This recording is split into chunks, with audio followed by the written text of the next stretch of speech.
तर मित्रांनो, आजच्या कार्यक्रमाचे आयोजक पुणेवाडी फार्मर्स प्रोड्युसर कंपनी आणि इफ्कोचे आमचे परममित्र सुनील कुलकर्णी सर आणि आमच्या डिपार्टमेंटचे मला वाटतं मोठे सर मीटिंगमुळे येऊ शकले नाही आणि SDO मॅडमसुद्धा ऑन द वे आहे असं ऐकलं मी. तर ते आल्यानंतर आपला पूर्ण स्वागत समारंभ आणि ते जे आहे ते सगळ्या गोष्टी होतीलच. तर मित्रांनो, सगळ्यात महत्त्वाचं म्हणजे मी फार तुम्हाला कंटाळवानं काल्याचं कीर्तन करणार नाही. जे महत्त्वाचे विषय आहे 2-4 स्पेसिफिक गोष्टी त्या मी फक्त सांगणार आहे तुम्हाला, कारण तुमची कामाची वेळ आहे आणि खरीप हंगाम आपला तोंडावर आहे आणि खरीप हंगामात काय काय महत्त्वाच्या गोष्टी आपण केल्या पाहिजे. आपण करतोच आहे, पण वेळेअभावी बऱ्याच वेळ आपल्याला त्या साध्य होत नाही. तर सगळं फ्रेश आहात? ओके, नक्की. आता मी जसं सांगतो तशी कृती करा फक्त, म्हणजे आपण थोडं फ्रेश होऊ आहे की नाही. कंटाळा आला थोडा आहे ना.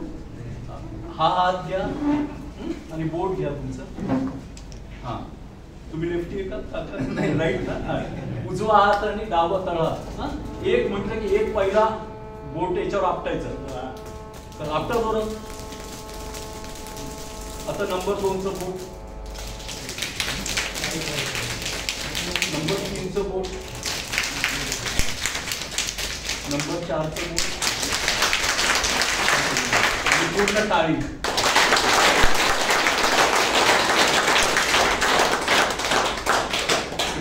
आपल्याला कसा पाऊस पाहिजे ही रेनी क्लॅप आहे, ही पावसाची टाळी आम्ही म्हणतोय.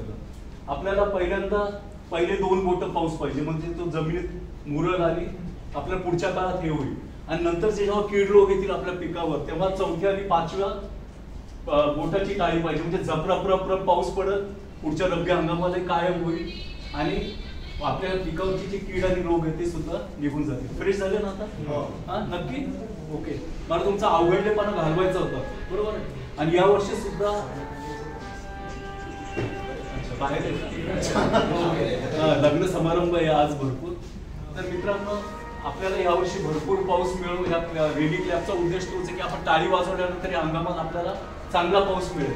यावर्षी हवामान खात्यानं सुद्धा असं सांगितलेलं आहे की भरपूर पाऊस आहे, 99%, 110% ते सांगतात.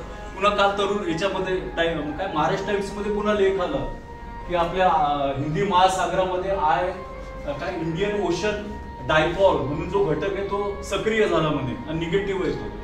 त्यामुळे पावसाची थोडी शक्यता कमी, पण लगेच दुसऱ्या पानावर त्यांनी सांगितलं की प्रशांत महासागरात काय आल नैनो नावाचा जो घटक आहे तो चांगला आहे.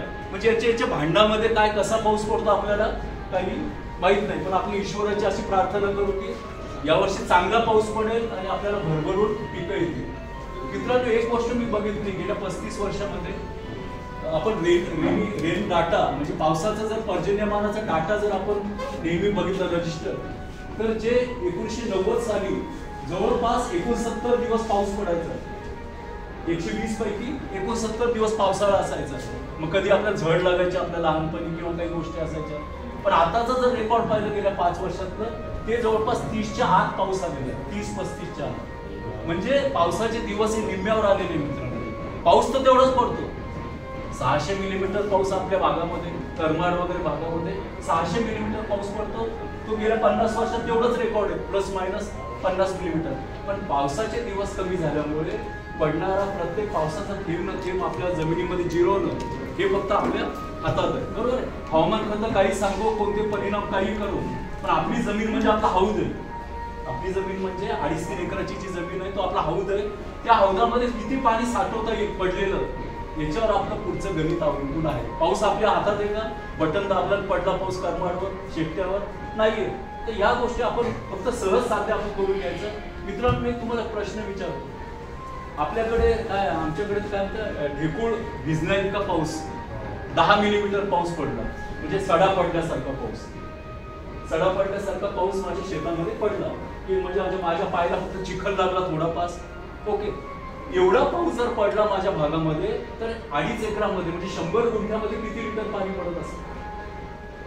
कोण उत्तर देतं? कारण आपण वर्षानुवर्ष पिढ्या आपण शेती करत आहोत, बरोबर आहे. आणि या पावसाच्या थेंबावर आता पुढचे गणित आहेत आपले.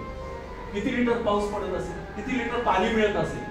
10 मिलीमीटर म्हणजे माहित आहे आपल्याला, म्हणजे अक्षरशः सडा पडतो आणि 2 तासानं पाहिलं हे सगळं पाणी उडून गेलेलं असतं. किती लिटर असेल सांगा अंदाज?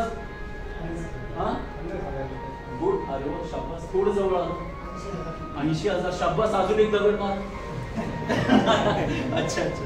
तर मित्रांनो 10 मिलीमीटर पाऊस म्हणजे असा पावसाचा सडा पडणं म्हणजे 2.5 एकरामध्ये 100 गुंठ्यामध्ये 1 लाख लिटर पाणी पडतं. किती? 1 लाख लिटर. किती टँकर आणून ओतावं लागतील आपल्या शेतीमध्ये? आहे ना, 5-5 हजार 10,000 चे टँकर 10-12 आणून ओतावं लागली तरी त्याची बरोबरी होणार नाही.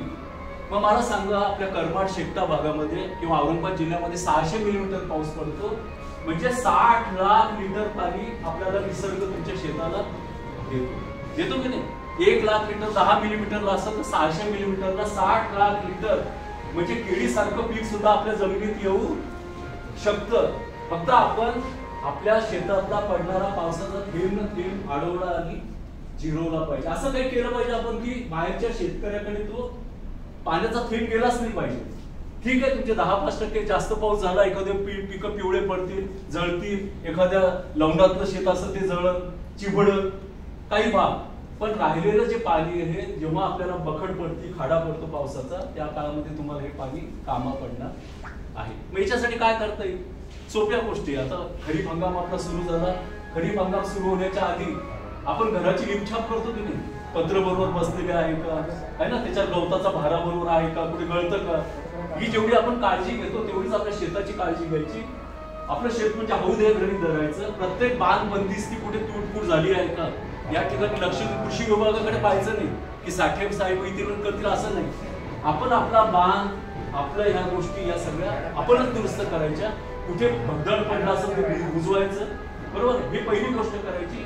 आणि दुसरी गोष्ट आपण एक लक्षात ठेवायची मित्रांनो, काही हो उताराला आडवी पेरणी झाली पाहिजे. मग कापसाची असू द्या, सोयाबीनची असू द्या, तुरीची असू द्या. आपलं कसं आपण बदलत राहतो दरवर्षी, कधी सूर्यतळी करतो, कधी आडवं करतो, कधी तिडवं करतो. फक्त आपला उतार लक्षात घ्या शेतीचा. आणि दरवर्षी खरीप असू द्या किंवा रब्बी असू द्या. बंद करते काही असू द्यात, आपली उताराला पेरणी ही झाली पाहिजे. ही पहिली गोष्ट आपल्याला गोष्ट लक्षात ठेवायची. पहिली गोष्ट बाग बंदिस्ती, दुसरी गोष्ट उताराला पेरणी. सोपी आहे का? यात काय अवघड आहे का? म्हणजे 60 लाख लिटर पाणी तुमच्या 100 गुंठ्यामध्ये जिरलंच पाहिजे यावर्षी. काही हो, मग हवामान खातं काही सांगो, पाऊस किती पडो, काही हो, आपल्याला पिकं खरीप आणि रब्बी दोन्ही आले पाहिजे. सोपी गोष्ट आहे ना. तिसरी गोष्ट अशी करायची मित्रांनो आपल्याला या हंगामामध्ये की बियाणं निवड.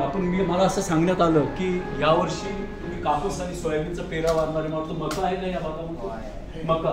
मक्याचा भाव यावर्षी भरपूर मिळाला. मक्याला भाव, सोयाबीनला सुद्धा भाव चांगला आहे, कपाशीला तर हाय रेकॉर्ड मिळालं.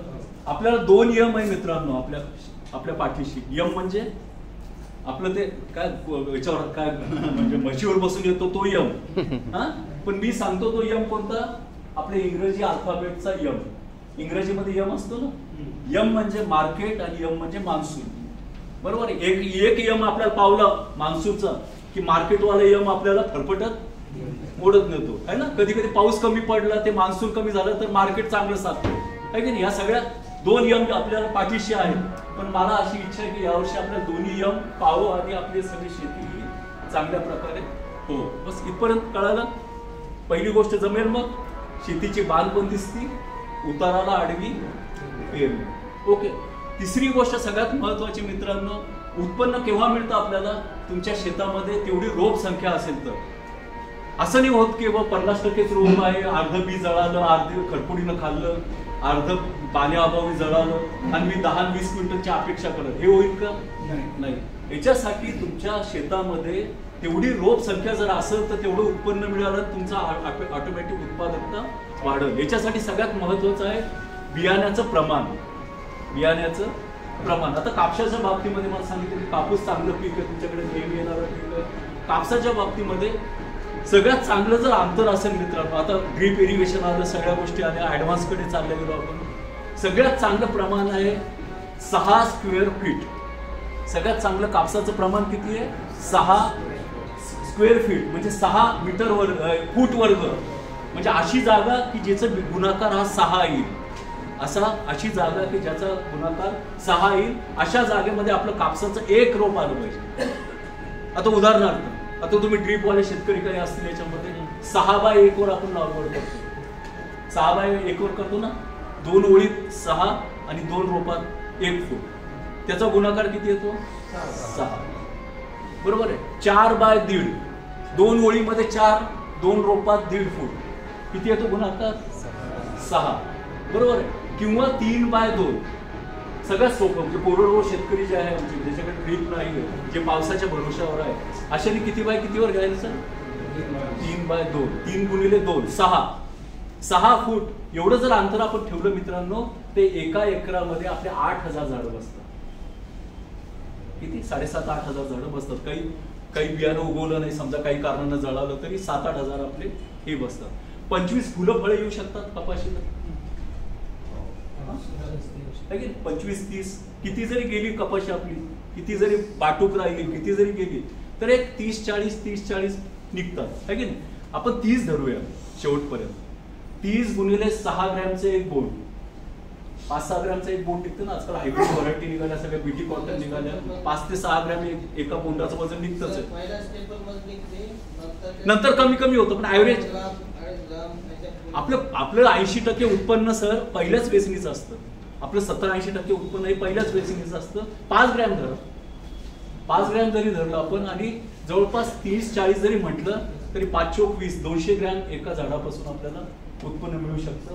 7,000 जरी झाडलं तरी 7-2 14, 13-14 क्विंटल आपल्याला उत्पन्न मिळायला हरकत नाही. एकरी 10 ते 15च्या दरम्यान आपल्याला नुसती रोप संख्या मेंटेन केली तरी सुद्धा येऊ शकत. ठीक आहे, तुमच्या एका पुढ्याऐवजी 2 पुढे लागतील बियाण्याच्या, है की नाही? जे 450 ग्रॅम तुमचं नेहमी लागत होते, आता समजा 600-700 ग्रॅम लागेल.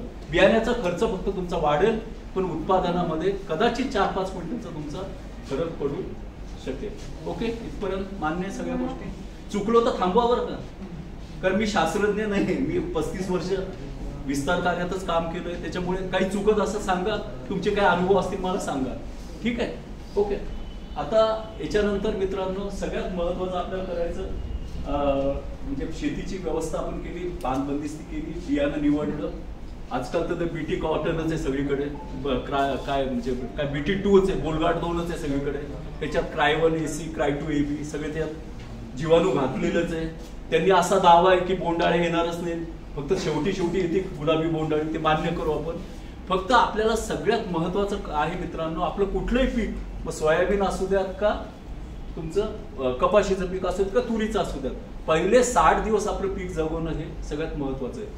60 दिवस, कारण ही जी अवस्था असते ही व्हेजिटेटिव्ह ग्रोथ आहे, म्हणजे शाकीय वाढ आहे. याच्यानंतरचा जो काळ आहे त्याला फुलं बोंड लागतील, म्हणजे उत्पादनाचा काळ नंतर सुरू होईल. पण हा पहिला वाढीचा जो काळ आहे, याच्यामध्ये आपल्या पिकाची वाढ ही चांगली होईल या दृष्टीने आपण प्रयत्न केले पाहिजे. आजकाल सगळ्या कंपन्या असा दावा करतात की आम्ही बीज प्रक्रिया करूनच हे बियाणं तुमच्या ताब्यात दिलेलं आहे. आपण एक पिशवी उघडली की त्याचा भपकारा येतो नाकावर, आहे ना, थायरमचा किंवा कोणते 22-3 काय काय लावलं असेल त्यांनी, त्यांना माहिती आहे, पण गुलाबी रंगाचा थर त्याला असतो. बरोबर आहे ना? असं समजू आपण त्यांनी गावचो चोळलं किंवा काहीतरी चांगलं भारीतल्या भारीत औषध चोळलं, थायमेथेक्झॉन आमचं क्रुझर सारखं औषध चोळलं त्याला, आणि भारीतलं भारीत बियाणं आपल्याला दिलं. मान्य आहे सगळ्या गोष्टी, पण मला सांगा, बियाणं पेरलं, उगून वर आलं की 15-20 दिवसात त्याच्यावर मावं तुडतुडी येतात की नाही? का नाही येत? त्यांचा दावा तर असं की 45 दिवस यायलाच नाही पाहिजे काहीतरी, आहे की नाही? मावा तुडतुडे, विशेषतः रस शोषण करणारी किडी येणार नाही असा त्यांचा दावा असतो. पण असं होतं का? मला वाटतं पहिला पंप आपला 15 दिवसांना लगेच सुरू होतो मावा तुडतुड्यासाठी. बरोबर आहे ना? आणि त्याला पहिल्याच फवारणीला आपण 1,500-2 हजार रुपये खर्च करून टाकतो, आहे की नाही? म्हणजे त्यांचा जो दावा आहे काही प्रमाणात जरी खरा असेल तर आपल्या शेतामध्ये ते उपयुक्त नाहीये, म्हणजे आपल्या दृष्टीने त्यांचा दावा खोटा आहे. कंपन्या येणार आहेत का पुन्हा तुम्हाला सीड द्यायला, किंवा कोर्टात केस करायला आपल्याला वेळ आहे का? किंवा साठे साहेबाकडे ऍप्लिकेशन दिलं आणि काहीतरी झालं असं होईल का? कारण त्याला वेळ लागेल, तुमचा हंगाम निघून जाईल. आपण आपल्याच गोष्टी आपल्या ताब्यात ठेवायच्या, आपणच आपल्या खिशातून 100 रुपये खर्च करायचे, आणि असं प्लॅनिंग करायचं की माझं पीक हे पूर्ण हंगामामध्ये कीड आणि रोग मुक्त राहील. बरोबर आहे? कारण आपल्या दाबे ठोक्यालाही वेळ नाही, कशालाच वेळ नाही आपल्याला, आपलं पीक वाचवायचं आहे. बरोबर, मी कीटकनाशक प्रयोगशाळेतच काम करत असल्यामुळे किती कीटकनाशक चांगले आहेत हे मला माहिती आहे की नाही? त्याच्यामुळे त्या भानगडीत आपण पडायचं नाही. आपले डोळे आपल्याला दिलेले ईश्वरानं 2 हात दिलेले आहे, त्या 2 हाताने आणि डोळ्यानं जे समक्ष आपण करू तेच आपली पूर्व दिशा समजायची. कोणावरही विश्वास ठेवायचा नाही. सरांनी मला जो बीज प्रक्रिया विषय दिला, चालेल ना थोडा, तर तो बीज प्रक्रिया विषय मी जास्त डिटेल घेण्याचा प्रयत्न करतोय, कारण या बीज प्रक्रियेवर तुमचे 15-20 हजार रुपये वाचणार आहे. एका एकराचा जो खर्च आहे फवारणीचा आणि विशेषतः खताच्या ज्या फवारणीचा आहे, तो आपण एक 10-15 हजार जरी वाचू शकलो तरी ते फार मोठं प्रॉफिट होईल. बरोबर आहे ना. एक 100 रुपये जर तुम्ही तुमच्या खिशातून खर्च करायची जर तयारी ठेवली आणि थोडा वेळ दिला प्रत्येक गोष्टीला, तर मला वाटतं पुढचं जे नियोजन आहे आपलं ते आपण चांगल्या प्रकारे करू शकू. मित्रांनो, आपल्याला माहिती आहे की आपल्या जमिनीमध्ये आपण जेव्हा नांगरट वखरट करतो किंवा मागचा हंगाम आपला संपतो, तर प्रत्येक कीड आपला अंश त्या जमिनीमध्ये ठेवत असते. कारण निसर्गाचा नियम आहे की मी जन्माला आलो, माझी पुढची पिढी जगली पाहिजे. मग ते रोगजंतू असू द्यात का कीटक असू द्यात, प्रत्येक जण काय करतं, माझे पोरं बारं वाढले पाहिजे. मग ते काय करतात, तुमच्या जमिनीमध्ये खाली पोष अवस्थेत आरामशीर राहतात. कुठपर्यंत, उन्हाळाभर आपण कूलरमध्ये राहतो, एसी मध्ये राहतो, ते जमिनीच्या खाली राहतात. जेव्हा त्यांना बंदच राहू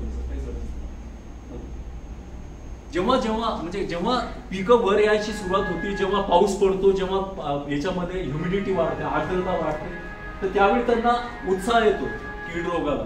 त्यांना वाटतं की आता हे शेतकऱ्यांनी आपल्याला अन्न निर्माण केलेलं आहे, आता पहिल्याच याच्यात मी फडशा त्याचा पाडला पाहिजे. त्यांची चूक नाही, कारण त्यांना जगायचं आहे की नाही. आपले पूर्वज त्यांना जकात देत होते या कीड रोगाला आरामशीर. 10-20% त्यांनी खाल्लं तरी काय हरकत नव्हती. पण आता आपण फार ऐतखाऊ झालो, आपल्या 100% पीक मला पाहिजे. त्याच्यामुळे ते शत्रू आले की मी धडाधड फवारण्या सुरू करून देतो, करतो की नाही.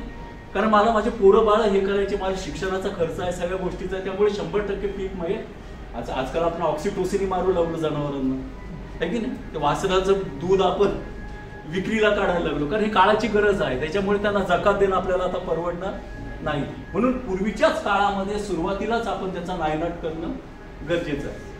मग तुमच्या जमिनीमध्ये रोगजंतू असतील, तुमच्या याच्यात काही किडीचे अंश असतील, काही निमॅटोड असतील, सूत्रकृमी माहिती तुम्हाला आहे की नाही. जेव्हा आपण एखादं झाड वाळलेलं बघतो, त्याचे 3 कारण असतात झाड वाळायचे. पहिलं कारण असतं मर रोग, दुसरं कारण असतं मुळं कुजतात, आणि तिसरं कारण असतं निमॅटोड, सूत्रकृमी. आजकाल सगळ्यात मोठा प्रॉब्लेम निमॅटोडचा आहे.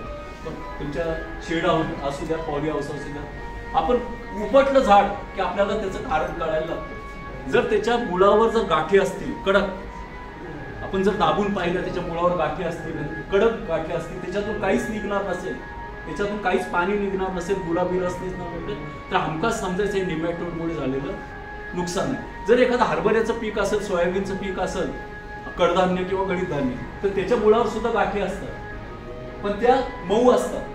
त्या जर आपण दाबल्या गाठी तर त्याच्यातून गुलाबी रंगाचा रस बाहेर पडतो. तुम्ही प्रॅक्टिकल पाहिलं असेल है ना.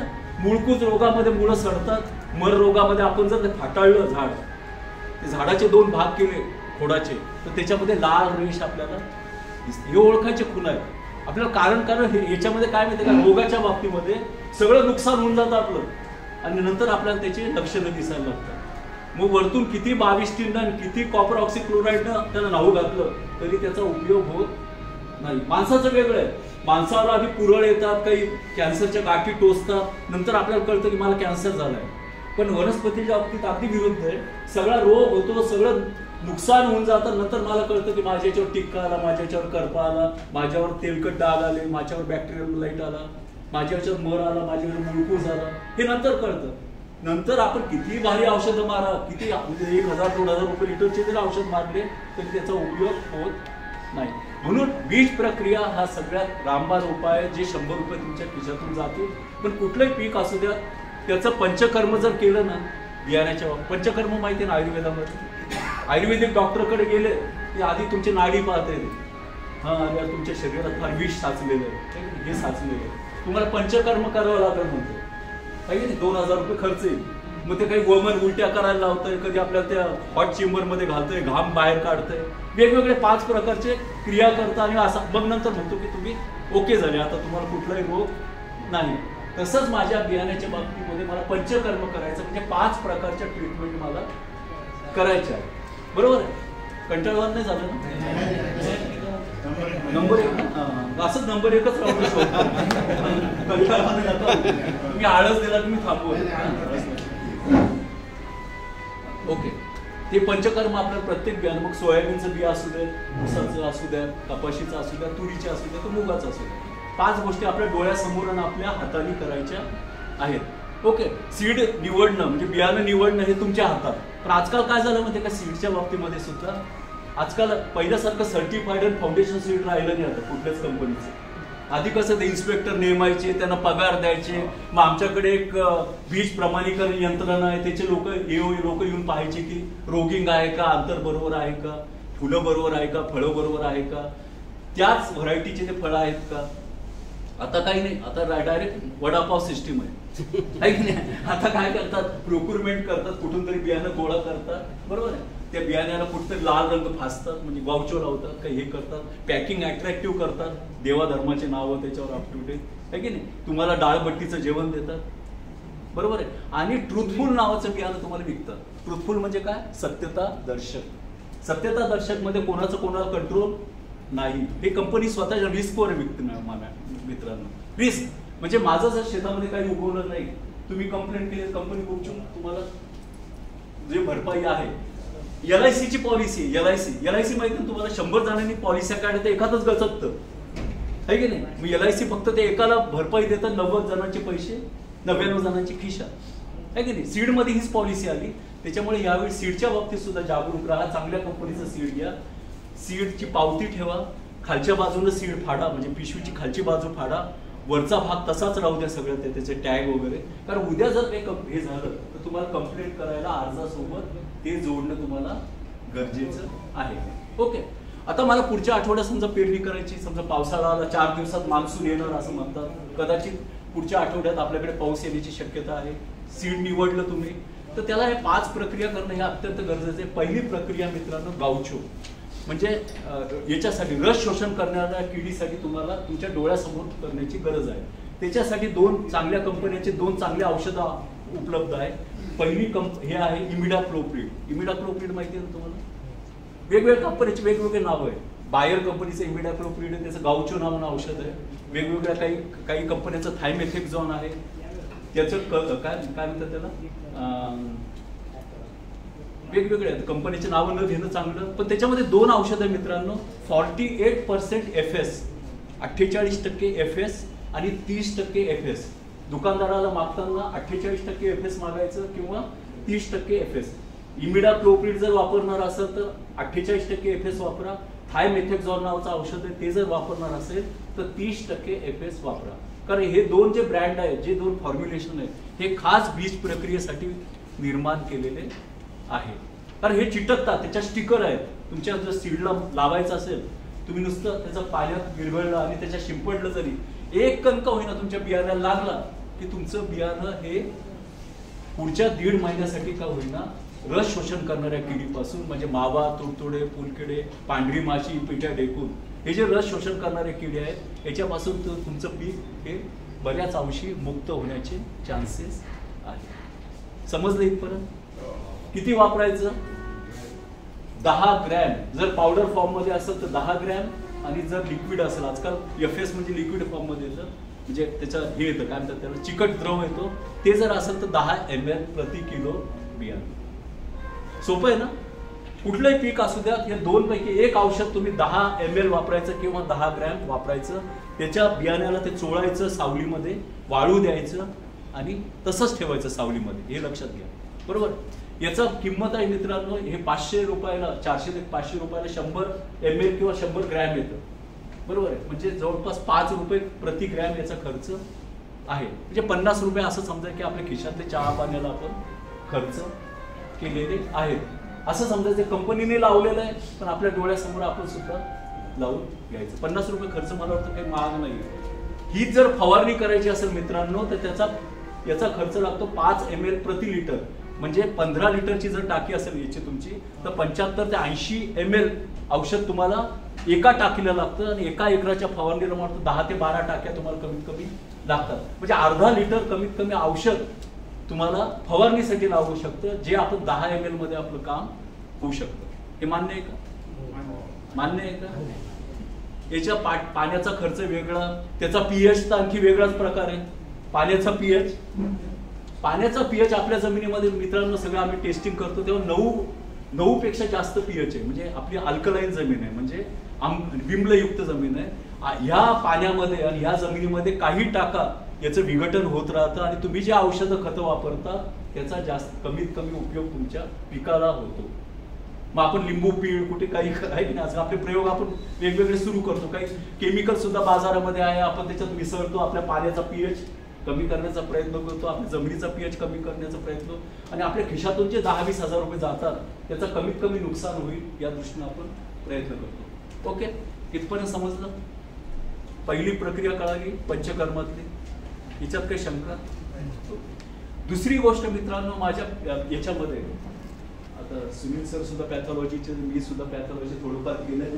रोग सगळ्यात म्हणजे काय म्हणतात त्याला, दुर्लक्षित गोष्ट जर आपल्या पिकामध्ये असेल तर ती रोग. कारण किडे दिसतात तुम्हाला डोळ्याने, मावा तुडतुडे फिरताना दिसतात, त्याचे कोकडलेले पानं दिसतात, सगळ्या गोष्टी होतात. पण एक असा शत्रू आहे मित्रांनो की ते आपल्या डोळ्याला दिसत नाही, पूर्ण नुकसान झाल्यानंतरच आपल्याला तो दृष्टीक्षेपास पडतो. करपा रोग किंवा मी तुम्हाला सांगितलं आधी नुकसान मग लक्षणं, हे सगळ्यात महत्वाचं आहे. म्हणजे आधी सगळं हजारो रुपयाचं नुकसान होतं आणि मग आपल्याला जाग येते आणि तोपर्यंत वेळ निघून गेलेली असते. याच्यामध्ये बरेच प्रकारे रोगामध्ये काही जमिनीतून निर्माण होणारे रोग आहे. जमिनीतून निर्माण होणारे रोग म्हणजे रोग जंतू हे जमिनीत राहतात आणि पीक वर आलं की लागले त्याच्यावर अटॅक करायला सुरुवात करतात. उदाहरणार्थ मर रोगाचा जो रोग जंतू आहे हा जमिनीत राहतो. मूळकूज नावाचा जो रोग आहे त्याचा रोग जंतू आहे हा सुद्धा जमिनीत राहतो. नंतर तुमचा कॉलर रॉट म्हणजे ज्या ठिकाणी खोड हे जमिनीला मिसळलेलं टेकलेलं असतं आहे ना, असं पार्टिशन म्हणजे जमिनीच्या वर खोड आलं की तो जो भाग आहे त्याला कॉलर रॉट म्हणतात. त्या ठिकाणी सड निर्माण होते, बऱ्याच रोपं कोलमडतात. मिरचीच्या बाबतीमध्ये बऱ्याच बघितलं असेल आपण, जेव्हा मिरचीची रोपं तयार करतो रात्रीतून आपले रोपं माना टाकतात आहे ना, आपल्याला वाटतं कोणी शेजाऱ्याने उपटून टाकलं की काय आहे की नाही. तो सुद्धा जो रोग जंतू हा सुद्धा जमिनीत राहतो, बरोबर आहे. इव्हन तुमचा टिक्का हे म्हणजे करपा याचे रोग जंतू सुद्धा जमिनीतच राहतात. म्हणजे जवळपास रोगाच्या बाबतीत सांगितलं तर बुरशीजन्य रोगाचे जवळपास 80 ते 90% रोग जंतू हे मातीत आहे, बरोबर आहे. मग आपल्याला काहीतरी करणं गरजेचं आहे की नाही, कारण आपलं रोग उगवलं की लगेच हे शत्रू त्याच्यावर अटॅक करणार आहेत. मग आपल्याला काहीतरी ट्रीटमेंट करणं गरजेचं आहे. मित्रांनो, आपण वर्षानुवर्ष सांगतो की तुम्ही काय कॅप्टन लावा, थायरम लावा आहे की नाही, बाविस्टिन लावा, वेगवेगळे लोक वेगवेगळे केमिकल सांगतात तुम्हाला. पण एक चांगलं औषध बाजारात आलेलं आहे, आम्ही सुद्धा टेस्ट केलंय, कार्बोक्झिन 37.5%, कार्बोक्झिन 37.5% अधिक थायरम 37.5%, असं कॉम्बिनेशनचं कॉकटेलचं औषध बाजारात आहे. वेगवेगळ्या सगळ्या कंपन्यांनी मला वाटतं ते काढलंय, बायर पासून सगळ्या सिंजेंटा सगळ्या कंपन्यांनी हे औषध बाजारात आणलेलं आहे. आणि हे पहिलं कार्बोक्झिन माझं ते निवड कार्बोक्झिन लिहिलं नसतं ते 37.5% असतं, 37.5% अधिक म्हणजे त्याच्यामध्ये आणखी हे असतं थायरम सगळ्यांना माहिती आहे, ते सुद्धा 37.5% असतं. या दोघांचं कॉकटेल आहे, कॉम्बिनेशन आहे. आणि हे औषध कुठलंही पीक असू द्या मित्रांनो 5 ग्रॅम प्रति किलो बियाण्याला वापरायचं. 5 ग्रॅम, त्याला 40 ग्रॅम सांगितलंय पण आपल्या सोयीसाठी आपण 5 ग्रॅम, कारण थोडंफार वाढलं औषध तरी काही फरक पडत नाही. सर नाही, हे एकत्र आहे, हे दोन्ही मिळून 5 ग्रॅम एकच औषध आहे. एकत्र आपण जसं बरेचसे औषध आता एकत्रित आलेले दोन्ही नाही, एकच औषध आहे, एकाच पुड्यामध्ये दोन्ही गोष्टी येणार आहे. एकच औषध हे 37.5% आणि ते सुद्धा 37.5% एकत्र केलेलं आहे. या डब्यात पुड्यामधून तुम्ही 5 ग्रॅम काढायचा आणि तुमच्या बियाण्याला ओके. ह्या मित्रांनो, ह्या दोघांच्या जोडीमुळे, एका पावडरमुळे, एका औषधामुळे तुमचे बहुतांशी रोग आपण कंट्रोल करू शकू.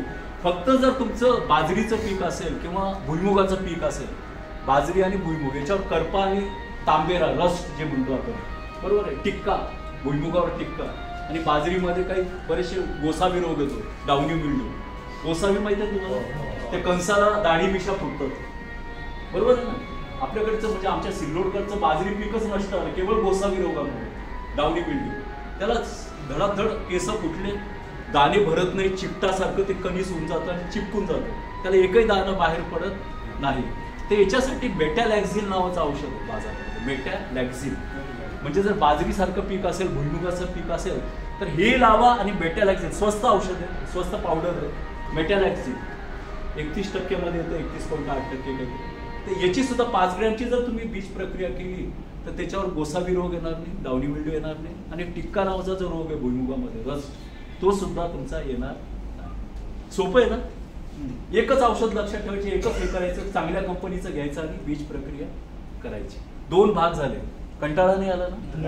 कंटाळा आला की सांगा, कारण सर आहेत अजून भाषण करायला. नंबर 3रा आयटम सर, 3रा आयटम सिक्वेन्स हीच बरं का बीज प्रक्रियेची. मी जसं लिहून देतोय, पहिल्यांदा गावचो किंवा ते सांगितलं थायमेथेक्झॉन, दुसरी गोष्ट रोगनाशक, बरोबर आहे. आता तिसरी गोष्ट आहे मित्रांनो, आमच्याकडे ट्रायकोडर्मा नावाची पावडर येते. आज आमचीच प्रयोगशाळा करायची औरंगाबादची, पण आम्ही बंद केलं ते. चांगल्या कंपनीचं जर ट्रायकोडर्मा व्हिरिडी हे जैविक बुरशीनाशक आहे. हे काय जैविक बुरशीनाशक आहे. आणि हे जैविक बुरशीनाशक 5 ग्रॅम जर प्रति किलोला तुम्ही वापरलं तर ह्या कार्बोक्झिमन याच्यातून जे रोग सुटतील त्याच्यातून त्याला मारायला पुन्हा हे आमचं ट्रायकोडर्मा हे सबळ आहे. म्हणजे 100% रोगनाशक तुमचं हे होईल. याची किंमत किती आहे? 100 रुपये किलोनी ट्रायकोडर्मा मिळतं. आपल्याला पाहिजे 5 ग्रॅम, म्हणजे 1.5-2 रुपयाचं ट्रायकोडर्मा जर वापरलं तर पुढचे 5,000च्या फवारण्या तुमच्या वाचू शकतात. म्हणजे आतापर्यंत 70-80 रुपये खर्च झाले माझे. मान्य आहे ना तुम्हाला? जास्त प्रमाणात वापरलं बिलकुल काहीच नाही. अरे बिलकुल अर्धा किलो वापरा, काही नाही. फक्त आपल्याला खिशाला परवडल. आमचं ऍग्रिकल्चर डिपार्टमेंट कसं आहे, शेतकऱ्याच्या खिशाला परवडलं पाहिजे. याने नुकसान काही नाही. ट्रायकोडर्मा तुम्ही भिजत जरी टाकलं तरी काही फरक पडणार नाही. आज वर्षानुवर्ष आमचे जे 5 ग्रॅम प्रति किलो 1 किलो घ्या. 10 ग्रॅम जरी झालं तरी चालत. कोणतं? ट्रायकोडर्मा. याने काही फरक पडणार नाही. ओके.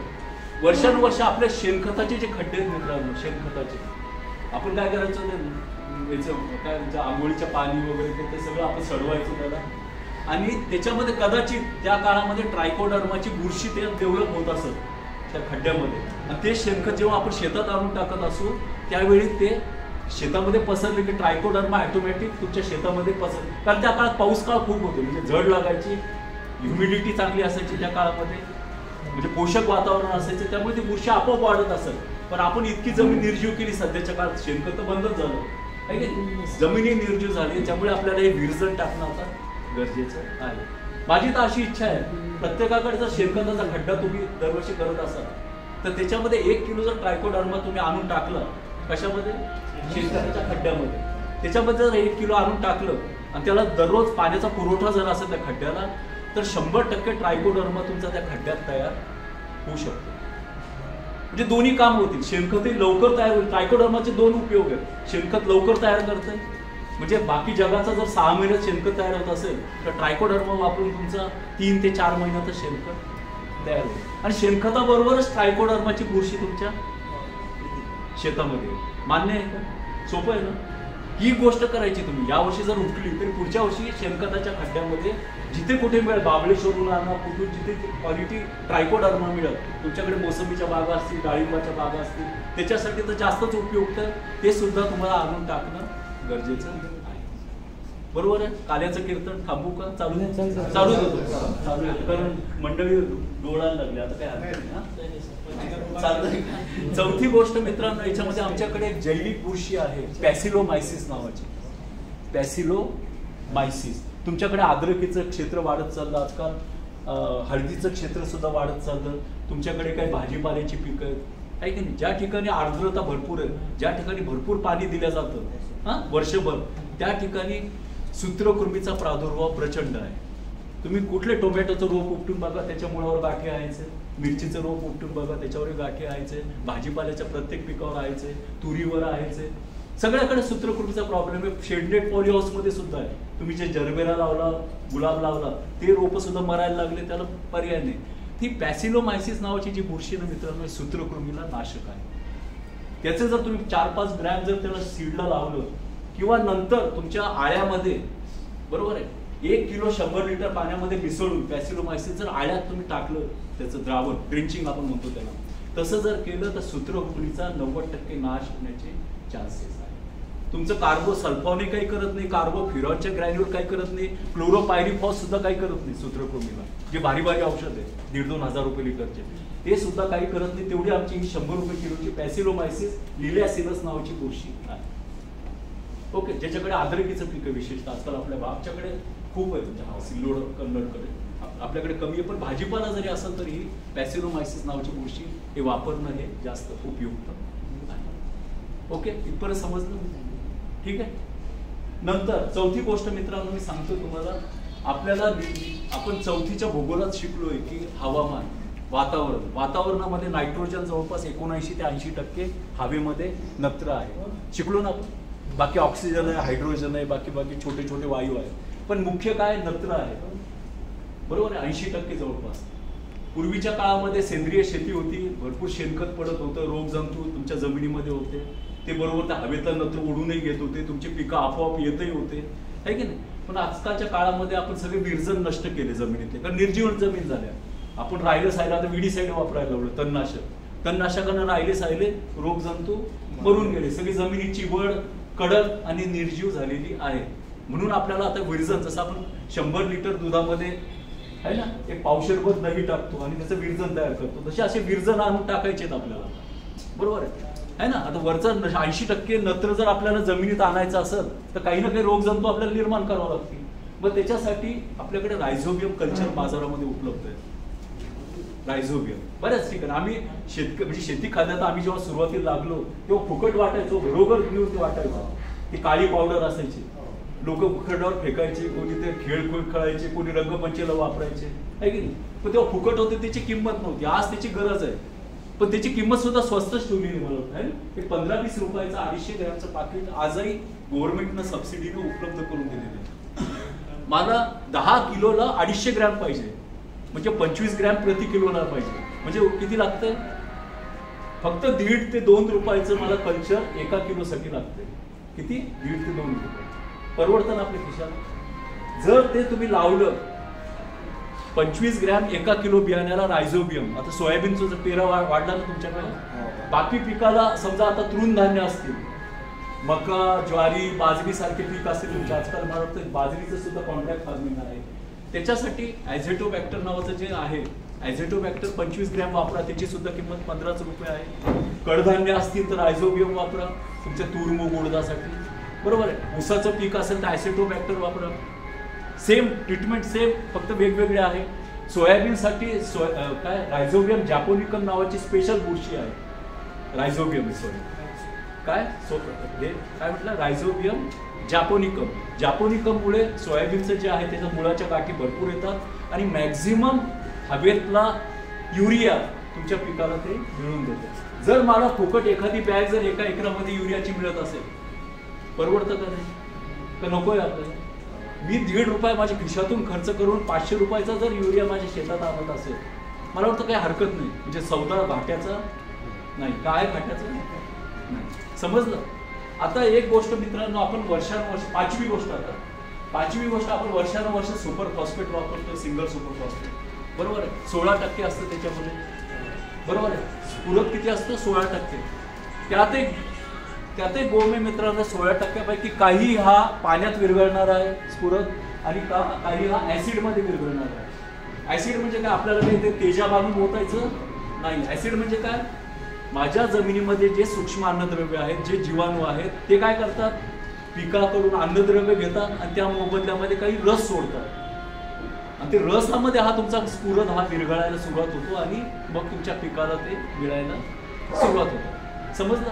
आज तुम्ही बघितलं असं, पहिलाच पाऊस पडला की माझ्या शेतातून पाणी बाहेर जायला, बरोबर आहे. चांगला जोरात जर पाऊस पडला, पूर्वीच्या काळात तसं होतं. ऑगस्ट महिना संपायचा, श्रावण महिना संपायचा, तर शेतातून पाणी जात नव्हतं, कारण भुसभुशीत जमिनी होत्या, पाणी पिऊन घ्यायच्या त्या. आज काय झालं? हे स्फुरद वगैरे जमिनीला चिटकवल्यामुळे जमिनी कडक झाल्या, चिबड झाल्या. पहिला पाऊस पडला की थोडंफार जिरतं मुरतं, ते कल्टिवेटर चांगला मारणे असेल, बळीराम नांगरट केली असेल तर जिरतं, नाहीतर मग लगेच थोडं जिरलं की लगेच शेताबाहेर जायला सुरुवात होतं. तर हे सगळं नुकसान टाळण्यासाठी मित्रांनो PSB नावाचं औषध बाजारात उपलब्ध आहे. स्फुरद विरघळणारे जीवाणू, फॉस्फरस सोल्युबिलायझिंग बॅक्टेरिया, स्फुरत विरघळणारे जीवाणू, हे सुद्धा 15 रुपयालाच पाकिट आहे. कुठलंही पीक असू द्यात मॅक्झिमम याचा वापर करा, बियाण्याला लावा आणि तुमच्या पिकाचा जे जमिनीला जो चिटकलेला स्फुरत आहे तो मोकळा करा, आहे ना. जमिनी सुधारतील आणि तुमच्या पिकामध्ये सुद्धा उत्पादनात वाढ होईल. आणखी एक गोष्ट मी जाता जाता सांगणार आहे, बीज प्रक्रिया संपली आहे. जसं मी तुम्हाला सांगितलं की निमॅटोडचं प्रमाण याच्या भागामध्ये वाढलंय, मी तुम्हाला पॅसिलोमायसिस सांगितलं. दुसरी गोष्ट, प्रत्येक पिकामध्ये 1 ते 2 ओळी झेंडूच्या लावा. तुमच्या शेडनेट असू द्या, पॉली हाऊस असू द्या, भाजीपाल्याचं पीक असू द्या का मुगा उडदाचं कुठलंही पीक असू द्या, 1 ओळ झेंडूची लावायची. कशासाठी? झेंडूच्या जे आहे मुळं त्याच्यामध्ये अल्फा टर्थेनाईन नावाचं रसायन असतं. अल्फा टर्थ जसं क्लोरोपायरिफॉस वगैरे आपण म्हणतो, तसं अल्फा टर्थेनाईन नावाचा एक द्रव असतो. त्याच्या वासानं त्या मुळाच्या आसपास कधीच सूत्रकृमी येणार नाही. मग ते झेंडूचं पान असू द्यात, फूल असू द्यात, खोड असू द्यात, मूळ असू द्यात, क्रश करायचं, कुटायचं आणि तुमच्या जमिनीमध्ये फेकून द्यायचं. दरवर्षी झेंडूची लागवड खरीप असू द्यात, रब्बी असू द्यात, तुमच्या पिकामध्ये लावणं हे गरजेचं आहे. तसंच मी आणखी एक गोष्ट सांगतो, सूर्यफुलाचे 4-5 का होईना झाडं तुमच्या शेतात राहू द्या. सूर्यफूल हे आपल्याला त्याचं उत्पन्न नाही घ्यायचं. त्याच्यामध्ये तुम्ही जर सूर्यफुलाचं बियाणं आलं, त्याच्यामध्ये बी डेव्हलप झाली, म्हणजे काय म्हणजे सीड डेव्हलप झालं आणि त्याच्यावर हात जर फिरवला मित्रांनो पूर्ण झालं की त्याच्यातून असे चॉकलेटी रंगाचे किडे बाहेर पडताना दिसतात फुलातून. त्याला म्हणतात अँथ्याकोरिड बग. हा आमचा मित्र कीटक आहे, हा आमचा मित्र कीटक आहे. तुमच्याकडे थ्रिप्स भरपूर येतात ना पिकामध्ये, फुलकिडे, सगळ्या पिकावर फुलकिडे भरपूर येतात. बरं ते त्या शिरेच्या कोपऱ्यात जाऊन लागतात.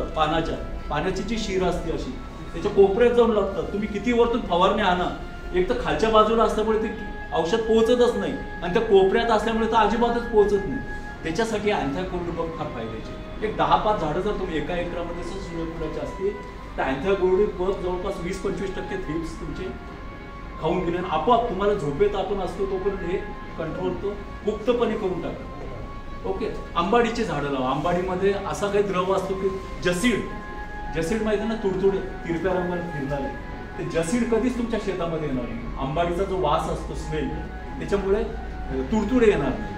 ओके. म्हणजे अशा छोट्या छोट्या गोष्टी जर तुम्ही तुमच्या पिकात केल्या तर मित्रांनो तुमचा खर्चही वाढेल, आपण जी उत्पादकता आपण गृहीत धरलेली ती सुद्धा आपली म्हणजे चांगली येऊ शकेल. बरोबर. पॉईंट टू पॉईंट येऊ लागलं ना का फार कंटाळा व्हायला. ओके. आता मला जो आमचे सर आहे म्हणजे काय मृदा परीक्षण, मातीचे परीक्षण, ते सगळं डिटेल सांगतील. पण एक मुद्दा मी तुम्हाला कान उघडून सांगतो, मी सुद्धा सॉइल टेस्टिंगला काम केलंय, मी सगळ्या लॅब फिरलो, सारखाच रिझल्ट येतो प्रत्येकाच्या मातीचा. हा, असं का नाही? आपली चूक तिथे आहे आपली. आपण कष्टच घ्यायला तयार नाही मातीचा नमुना काढायला. आपण काय करतो, सरांनी कॅम्प ठेवला ना, अरे यार इफकोचा कॅम्प, मला सर सांगतात, कोणी सांगतात, मग आपले 500 टार्गेट झालं पाहिजे गावात. मग मला वेळ नसतो, मी लग्नावर जायचं असतं, मला कुठे येतात, मी कोणाची शेजारची पाजारची जाता येता मोटरसायकल थांबवतो, माती घेतो आणि प्रयोगशाळेत आम्ही चक्र सेम कसं येऊ लागले. असं नका करू, सर सांगतीलच तुम्हाला डिटेल. कारण माती परीक्षण करायचं इतकं सोपं काम नाही. तुम्हाला 2 ते 3 दिवस एका सॅम्पलला घालावं लागतील. किती? 3 दिवस एका सॅम्पलला. तेवढा वेळ कधी घातला का? मला हात वर करा बरं, एक इमानदारीने मला सांगा. 3 दिवस घातले सर? नाही, मागच्या आहे सर. Very good. अरे नमस्कार. अगदी गाडीदास एकदम चांगलं आहे सर, एकदम अभिनंदन, टाळ्या. कारण माझं इतक्यापर्यंत झाले लेक्चर पण कोणीच हातवर नव्हतं केलं. नमस्कार सर, अगदी बरोबर, व्हेरी गुड. कारण 3 दिवस जर घातले, आपल्याला पहिल्यांदा तर जागा निवडीमध्ये अर्धा दिवस जाईल की काय, शेणखताच्या बाजूची जागा नको, बांधाच्या बाजूची जागा नको, आंब्याच्या झाडाखाची जागा नको, जिथे दरवर्षी आपण शेणखताचा ढीग आणून टाकतो ती जागा नको, आहे की नाही. ज्या ठिकाणी कडधान्य पीक लावलेलं आहे त्या ठिकाणची जागा नको. मग जागा कोणती, आहे की नाही. मग लगेच नांगरट झाली असं तरी जागा नको, ते वाळलेलं पाहिजे, भुकटी, त्याच्यात पाण्याचा अंश नको, अशी जागा निवडत अर्धा दिवस. मग माझा जर 2.5-3 एकराचा तुकडा असेल तर कमीत कमी 7 ते 8 ठिकाणी त्याला व्ही आकाराचे खड्डे करा. व्ही आकार असते म्हणजे असं तिरप खड्डा, तोही कुठपर्यंत, जोपर्यंत मुरुम लागत नाही तोपर्यंत, कच्चा मुरुम लागेपर्यंत वरवरची माती चालत नाही.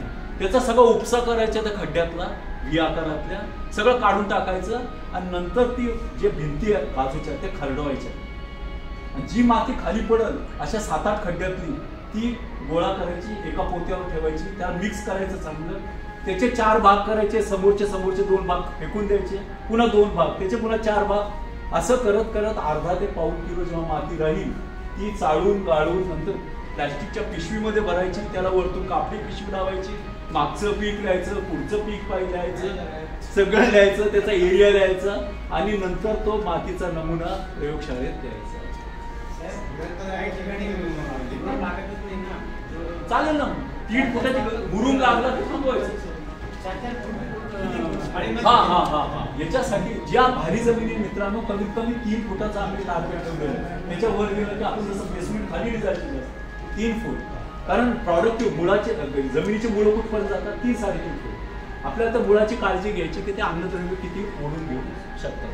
तर मित्रांनो माती परीक्षणाला सर सांगणारच आहे, सगळ्या गोष्टी आहेत, त्यांचा कॅम्प सुद्धा आहे आणि तुमच्या बाजरीचं जे कॉन्ट्रॅक्ट फार्मिंग आहे मला वाटतं करा शेती सरांचीच आहे, त्याला पुन्हा शुभेच्छा. तुम्ही जास्तीत जास्त लोकांनी त्यात सहभाग घ्या.